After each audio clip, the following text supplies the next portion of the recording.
আসসালামু আলাইকুম। ভিডিওটা একটু মনোযোগ দিয়ে শুনবেন। আমি কিছু কথা বলবো যারা যারা কন্টেন্ট ক্রিয়েটর আছেন তাদের উদ্দেশ্যে, বিশেষ করে গরিপুরের আলামিন ভাইয়ের উদ্দেশ্যে কিছু একটা কথা বলি, শোনেন। ভিউ পাওয়ার আশায় আপনারা যেভাবে রিস্ক নিয়ে ভিডিও তৈরি করেন, আসলে এভাবে ভিডিও তৈরি করা ঠিক না। আপনি মনে করতে পারেন যে তাহলে কি আপনি আমার জন্য মানে বরদোয়া করতেছেন। না, আমি বরদোয়া করতেছি না ভাই, আমি দোয়া করতেছি। কারণ আপনার কারণে অনেক এতিম ছেলে মেয়েরা চলতে পারে। আপনি মাদ্রাসা চালান, আমি শুনছি। হ্যাঁ, আমি যদিও দেখি নাই, আপনার সাথে দেখা হয় নাই কখনো, কিন্তু আপনার জন্য দোয়ার শুভকামনা আছে ভাই। এত রিস্ক নিয়ে কোনো ভিডিও বানানোর কোনো প্রয়োজনই পড়ে না।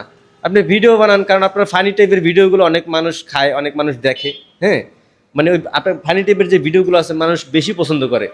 তো আপনার এত রিস্ক নিয়ে ভিডিও বানানোর দরকার নেই। আজকে আপনি দেখেন কিছু মানুষের বিনোদন দিতে যায়, আজকে আপনি বিপদের মুখে ভাই। আপনার জন্য দোয়ার শুভকামনা, ভালোবাসা রইল। তবে একটা কথা বলবো আমি সবাইকে, যারা নতুন আর পুরান নাই, যদি আপনারা কন্টেন্ট তৈরি করেন ভাই, সামাজিকতা বজায় রেখে কন্টেন্ট তৈরি করতে পারবেন। হ্যাঁ, নিজেকে সেফ রেখেও ভিডিও তৈরি করতে পারবেন। কিন্তু আপনি নিজে রিক্সে থাইকা ভিডিও তৈরি করার কোনো প্রশ্নই আসে না। কথাটা বুঝতে পারছেন? তো ধন্যবাদ সবাইকে, আর যারা যারা ভিডিওটা শেয়ার করছেন অসংখ্য ধন্যবাদ। আলামিন ভাই, আপনার জন্য দোয়ার শুভকামনা রইল। আপনি যেন সুস্থ হয়ে আমাদের মাঝে আবার ফিরে আসতে পারেন। আসসালামু আলাইকুম।